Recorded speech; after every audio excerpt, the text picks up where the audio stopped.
जय श्री कृष्णा भक्तजनों। आज की कथा में आप श्रवण करेंगे ज्येष्ठ मास के कृष्ण पक्ष में आने वाले श्री संकष्टी चतुर्थी व्रत की कथा। आप सभी भक्तजन कथा को श्रद्धा पूर्वक और प्रेम पूर्वक श्रवण करिए। बोली श्री गणेश जी महाराज की जय। एक दिन माता पार्वती ने श्री गणेश जी से पूछा, हे पुत्र, मैं ज्येष्ठ माह के कृष्ण पक्ष को आने वाली चतुर्थी के विषय में जानने की अति उत्सुक हूँ। क्या तुम मुझे उस चतुर्थी को किस नाम से जाना जाता है वो बताओगे? उस चतुर्थी पर व्रत करने का क्या विधान है और उसकी क्या कथा है वह भी मुझे बताओ। माता पार्वती की बात सुन भगवान श्री गणेश जी बोले, हे माता, ज्येष्ठ माह के कृष्ण पक्ष को आने वाली चतुर्थी को एक दंत संकट चतुर्थी के नाम से प्रसिद्ध है। इस व्रत का अनुष्ठान जो भी मनुष्य पूर्ण श्रद्धा भाव से करता है उसकी सभी मनोकामनाएं सिद्ध हो जाती हैं। इस व्रत में मनुष्य को रात्रि में चंद्र दर्शन करते हुए चंद्र को जल अर्पित करना चाहिए और उसके पश्चात मेरी विधि विधान से पूजा करने के बाद भोजन करना चाहिए। इस व्रत अनुष्ठान के फल स्वरूप मेरे भक्त के मैं सारे कष्ट हर लेता हूँ और उसके सभी कार्यों में आने वाली विघ्नों को दूर करता हूँ। अब मैं आपको इस व्रत की कथा सुनाने जा रहा हूँ, अतः आप इसे ध्यान पूर्वक सुनिएगा। सतयुग काल में एक परम प्रतापी पृथु नामक राजा हुए। राजा इतने महान थे कि उन्होंने 100 यज्ञ संपन्न किए हुए थे। उन्हीं के राज्य में दयादेव नामक एक ब्राह्मण रहा करते थे। उन्हें वेद शास्त्र में निपुण ऐसे 4 पुत्र थे। उन्होंने अपने चारों पुत्रों का विवाह ग्रह सूत्र के वैदिक विधान से कर दिया था। एक दिन उनकी 4 पुत्र वधुओं में से सबसे ज्येष्ठ पुत्र वधु ने अपनी सास से कहा, हे सासू मां, मैं अपने बाल्यकाल से ही संकट नाशक श्री गणेश जी का व्रत करते आई हूँ। मैंने अपने पितृगृह में ही इस पुण्यदायक व्रत का अनुष्ठान किया था।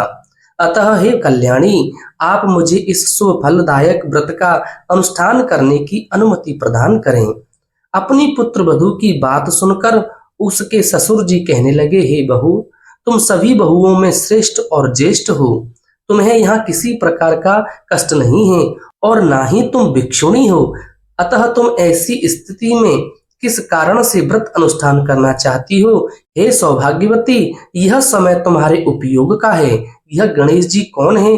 फिर तुम्हें और करना ही क्या है? अपने ससुर के आग्रह से पुत्र वधु ने श्री गणेश के संकट नाशक व्रत का त्याग किया और अपने इस घर संसार में लीन हो गई।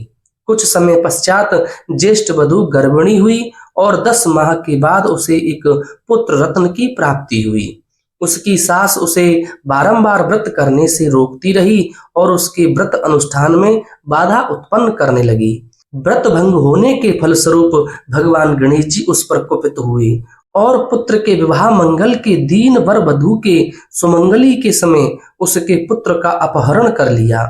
इस अनहोनी घटना के कारण पूरे मंडप में हड़कंप मच गया। सभी आपस में बातें करने लगे कि लड़का आखिरकार कहाँ गया, किसने उसका अपहरण कर लिया। बारातियों द्वारा मिलने वाले इस समाचार को सुनकर उसकी माता बहुत व्याकुल हो गई। अपने ससुर जी दयादेव से रो रो कर ऊंचे स्वर में कहने लगी, हे ससुर जी, आपने मेरे गणेश चतुर्थी व्रत को छुड़वाकर महापाप किया है। यह उसी का फल है जो आज मेरे पुत्र का अपहरण हो गया है। अपनी पुत्र वधु के मुख से ऐसे वचन सुनकर ब्राह्मण दयादेव बहुत दुखी हुए। साथ ही साथ अपने पति के अपहरण की बात सुन होने वाली पुत्र वधु भी बहुत दुखी हुई। अपने पति के वियोग में दुखी पुत्र वधु प्रतिमाह भगवान श्री गणेश जी की संकट नाशक गणेश चतुर्थी का व्रत करने लगी। एक समय की बात है, भगवान गणेश जी एक वेदज्ञ और दुर्लभ ब्राह्मण का वेश धारण कर उस पुत्र वधु की परीक्षा लेने हेतु भिक्षा मांगते हुए उसके द्वार पर पधारे। ब्राह्मण वेशधारी भगवान श्री गणेश ने उच्च स्वर में कहा, हे पुत्री, मुझे भिक्षा स्वरूप इतने भोजन का दान दो कि मेरी क्षुधा तृप्त हो जाए। उस ब्राह्मण की बात सुनकर उस धर्मपरायण स्त्री ने सर्वप्रथम उस ब्राह्मण का विधिवत पूजन किया। पूर्ण श्रद्धा भाव से भोजन कराने के पश्चात उस ब्राह्मण को वस्त्र अलंकार अर्पित किए। कन्या की सेवा से संतुष्ट होकर ब्राह्मण ने उच्च स्वर में कहा, हे कल्याणी, मैं तुम्हारे सेवा भाव से अत्यंत प्रसन्न हूँ। अब तुम अपनी इच्छा के अनुकूल मुझसे वरदान प्राप्त कर सकती हो।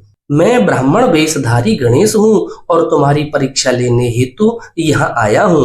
ब्राह्मण की बात सुन कन्या तुरंत नतमस्तक होकर उनसे निवेदन करने लगी, हे विघ्नेश्वर, यदि आप मेरी सेवा से प्रसन्न हैं तो मुझे मेरे पति के दर्शन करवा दीजिए।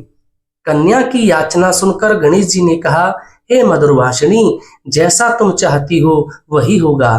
तुम्हारा पति तुम्हें अवश्य मिलेगा। कन्या को इस प्रकार मनोवांछित वर प्रदान कर भगवान गणेश जी अंतर्धान हो गए। कुछ समय के पश्चात कन्या का पति पुनः अपने घर वापस आ गया। यह देख सभी बहुत प्रसन्न हुए। सभी स्वजनों की उपस्थिति में विवाह कार्य विधि विधान से संपन्न किया गया। इस प्रकार जो भी मनुष्य पूर्ण श्रद्धा भाव से भगवान श्री गणेश जी की ज्येष्ठ माह की संकष्टी चतुर्थी का व्रत अनुष्ठान करता है, उसकी सभी मनोकामनाएं सिद्ध होती हैं। भगवान गणेश जी उसके सभी मनोरथ पूर्ण करते हैं और उसकी सभी विघ्न बाधाओं को दूर कर देते हैं। अब हम आपको बताएंगे गणेश चतुर्थी के दिन जो चंद्रोदय का समय है वह क्या है। चंद्रोदय रात्रि 10:52 पर चंद्रोदय दर्शन देंगे। जो माता बहनाएं, जो भक्त इस गणेश चतुर्थी का व्रत रखेंगे वे चंद्र उदय के दर्शन के बाद अर्घ दे करके अपने व्रत का पारण करें। ऐसी ही सुंदर कथाएं श्रवण करने के लिए कृपया आप हमारे चैनल आध्यात्मिक एस्ट्रो को सब्सक्राइब करें। वीडियो अच्छी लगी हो तो लाइक कर दीजिए और आगे की तरफ शेयर भी कर दीजिए।